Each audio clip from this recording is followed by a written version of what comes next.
मोदी की बात की जाए तो उनका कार्यकाल के 12 साल पूरा हो गया है। वहीं आज दिल्ली में बैठक होने वाली है, जहां तमाम नितिन नवीन के नेतृत्व में प्रदेश अध्यक्ष इस बैठक में शामिल होंगे, सभी राज्यों के। वहीं हमारे साथ बात करने के लिए गोवा के बात करूं प्रदेश अध्यक्ष दामू नायक जी हैं, उनसे बात करते हैं। जानते हैं सर, आज बैठक है और तमाम सभी राज्यों के बात करूं के अध्यक्ष इस बैठक में शामिल होने के लिए आए हैं, आप भी आए हैं। सर, क्या आगे की रणनीति है? ऊपर से 12 साल भी हो गए हैं मोदी जी के।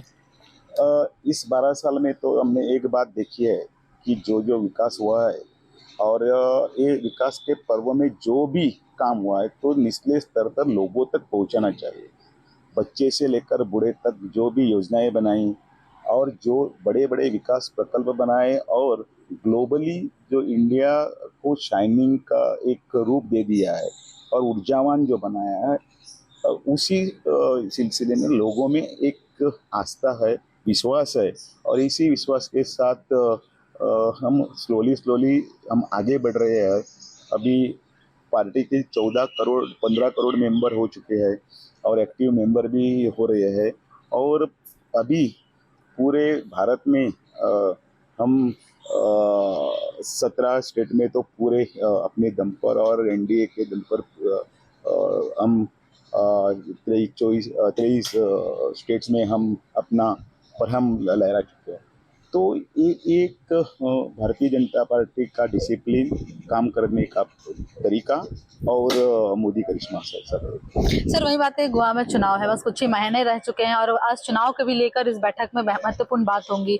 तो क्या तैयारी रहेगी सर चुनाव में इस बार? एक है कि 2012 से गोवा में जो गवर्नमेंट है तब से लेकर आज तक जब से ज़्यादा अगर हमको जो पैकेज अगर मिला है डेवलपमेंट के लिए, तब माननीय मोदी जी सत्ता में आने के बाद तो 2014 से लेकर आज तक विकास का हर एक जो पहलू है, वहाँ के रोड्स कन्वेंशन सेंटर्स रहने दो, 6 लेन रहने दो और बड़े बड़े प्रकल्प रहने दो, यहाँ तक कि गोवा के विकास के लिए वो एयरपोर्ट हो चाहे और बाकी के बड़े प्रोजेक्ट हो, हमको हाथ छोड़कर मदद कर दी है।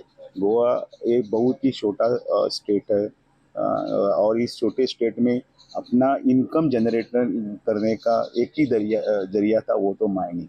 वो जो माइनिंग जो उस जमाने कांग्रेस के ज़माने में जो बंद भी हुई थी, सिस्टमेटिकली स्लोली सब परमिशन और सब लेके अभी थोड़ा स्टार्ट भी हो रहा है और टूरिज्म का क्षेत्र भी।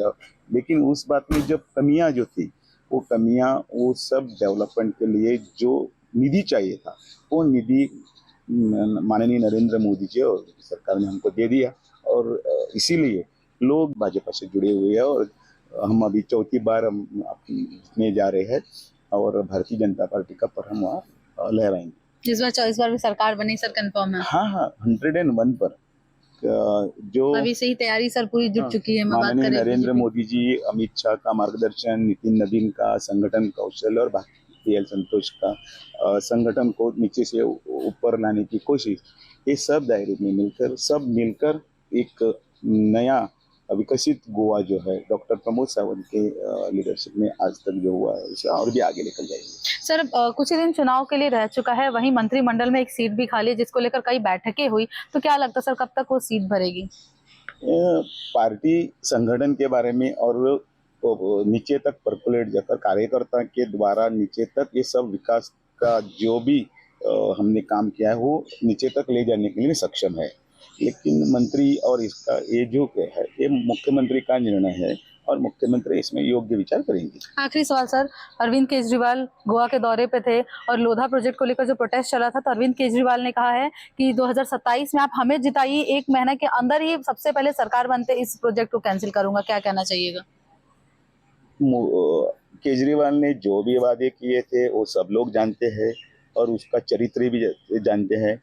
तो इलेक्शन में और हमारा गोवा तो साक्षर है, एजुकेटेड है, तो चाल चरित्र और चेहरा भी काम आता है। तो ये जो बयानबाजी कर रहे हैं सिर्फ इलेक्शन के लिए कर रहे हैं, तो उन्हें यहाँ एंट्री भी अभी नहीं मिलेगी। बहुत बहुत शुक्रिया सर, राष्ट्रीय टीवी से बात करने के लिए। आप गोवा के बीजेपी प्रेसिडेंट दामू नायक जी को सुन रहे थे। दिल्ली से राष्ट्रीय टीवी के लिए रिया पांडे, कैमरामैन कन्हैया के साथ।